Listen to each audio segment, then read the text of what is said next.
जी हाँ, शिवानी सिंह के कौन नहीं जानता है, जो आप सबके बीच में सुपर डुपर सॉन्ग लेकर आता रहता है। आप लोगों को पता ही होगा कि शिवानी सिंह कितने बड़े स्टार हैं।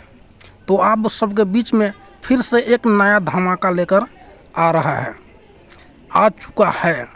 अगर आप लोग नहीं देखे हैं तो इस वीडियो में मैं आपको क्लियर करूंगा कि ये गाना कौन सा है और कहां से आया है।